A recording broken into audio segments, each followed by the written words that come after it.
Picture this: a narrow road with a mountain on one side and just a little bit of rock on the other side to keep you from falling into a valley, and a cloud that descends and completely surrounds your car so that you can barely see anything in front of you.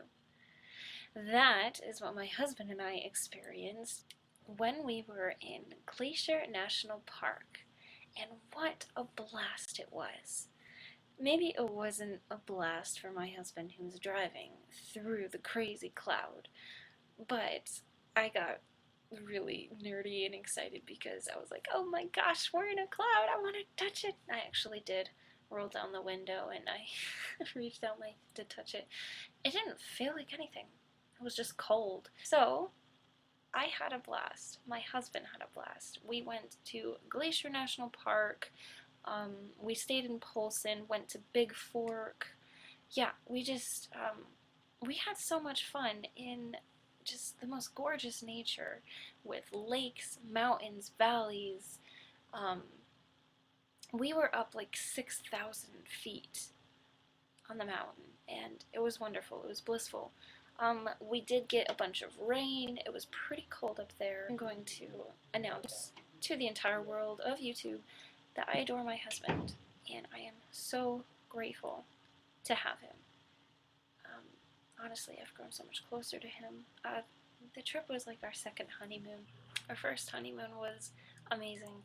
Our second honeymoon was amazing in a different way because now we've been married for a year, and you know, there's been a lot that we've gone through. We were actually talking about it last night.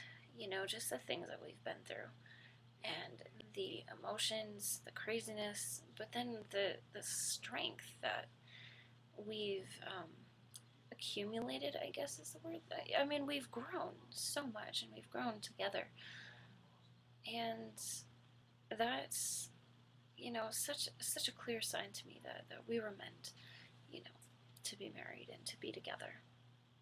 So anyway, in my last video, I said that I was going to write on the way, and I did. I also wrote on the way back. I didn't think that I was going to, but when you're driving for like 6.5 hours, you need something to do.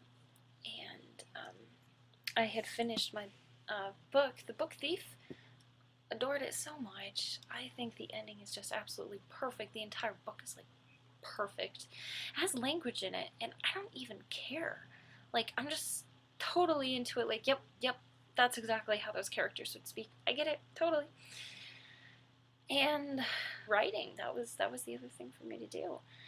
And I wrote 21 and a half pages in that, which on Google Docs turned into like 8 pages.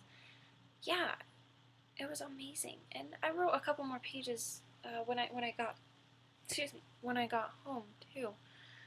I am now at like 41, 42 pages, and I am so excited. That's 11 chapters. I finished 11 chapters, so I'll be on my 12th chapter. It's so cool because it's the remake of the story and it's moving forward. I really, really like the flow of it. I think it's going really, really well, and it makes sense. The pace is right, and all of the scenes are necessary. Nothing is just there. I am somewhat doing the outline thing. I will write, you know, like a good half a dozen chapters without outlining it, and then I'll put it back into the outline. I know that there are a lot of publishers who will look for that. They'll say, okay, so where's your outline, you know, can we read through it? And so I'm creating it as I go. And then every now and then, if I need a new idea, I'll, you know, try to outline it out, you know, see what else I need. And it's so nice, instead of just like writing nonsense, going back and deleting it all, which isn't necessarily a bad thing at all. You know, I actually have somewhere to go. My foot's falling asleep. I hate that feeling. So yeah, that's all going really, really well. A bit of an official announcement: I'm having an Usborne Facebook party on Monday, and that's the same day that I'm going to be starting Pathway, but that'll be fine. My Facebook party's in the evening, so I'll have all day to do homework because I'm still off that day, still off of work. I think that'll be really nice to have my first day of class still off. And anyway, the Facebook party will be just a way for me to get other people interested in Usborne and say, hey, guess what? These books are flippin' awesome. They really are. I adore them. There's so many cool and creative ideas. They make me all happy and giggly inside. I absolutely adore children, and I absolutely adore books. And so children's books is perfect. I don't want to write children's books so much because it's not my forte. I love to read them. I absolutely love to read them, but I don't want to write them. I like to write for the older audiences. Chosen is actually probably more for like preteens, young teens, where some of the others are like young adult. Um, I know young adult and teen is kind of the same thing, but I picture I picture younger people reading Chosen, and getting a lot out of it. Where some of my others, I know that younger audiences probably wouldn't gravitate towards it. Like If the Birds Still Sing, that is a very very mature novel.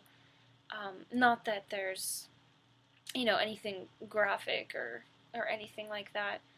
I actually am trying not to put language into my stories.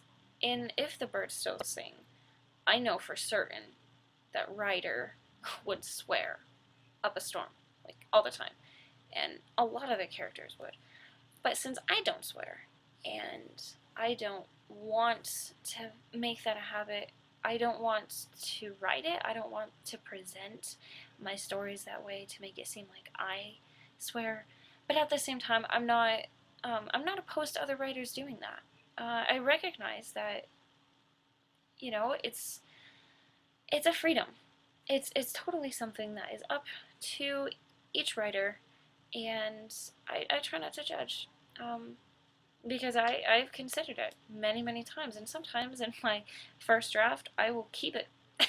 I'll just be like, whatever, they can say whatever the bleep they want, and then I'll go back and edit it, or find a different way for them to say it, or just not have that as a part of the conversation. I'm pretty solid on not wanting to include profanity in my books. Just not my thing.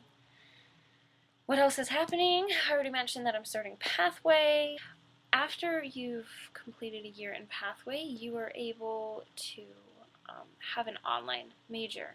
And since English is not a part of it, as of yet, who knows, maybe in the next year, it'll be there. I'm probably going to choose Marriage and Family Studies. I think that's what it's called. It actually will work pretty well for school environment because I want to be a teacher. I am 105% sure on this. I really want to be a teacher, and I don't know what age group yet. I might experiment with a whole bunch. I am torn between like middle school, high school, and university level. I think that they're all areas that I could really grow in and help the students to grow in. I think that's where students need good teachers the most too. When you're young, you're kind of still like playing around, and most of the kids, I don't know about most of the kids, but a lot of the kids still like to go to school. I want to teach the kids who don't want to be there. I know that sounds weird, but I want to be there for the kids who need someone to kind of change their mind around. I wouldn't be able to fix or save everyone, I realize that, but for the same reason that someone wants to be a doctor to help cure people and to heal them and to be there for them through their difficulties, I want to be that teacher that people can rely on and have a professional but friendly um, relationship with, because that's what I had with so many of my wonderful teachers. And I even had that with some of my college professors. I had the privilege of going to BYU, Idaho, and I loved like all of my teachers, and some of them I really bonded with, and I still think of very, very fondly. And that's the type of teacher that I want to be. I mean, I don't think that I can decide that I'm going to be like everyone's favorite teacher. I can't because I don't know what's going to happen. But I do know that that's my passion. My passion is teaching, writing, children, books in general, and my husband, and just family in general. I'm I'm a very, loving and compassionate and empathetic person, and so that's what I do. And I love to create things. So I'm an artist, and I love to love people and things. Yeah, that's me.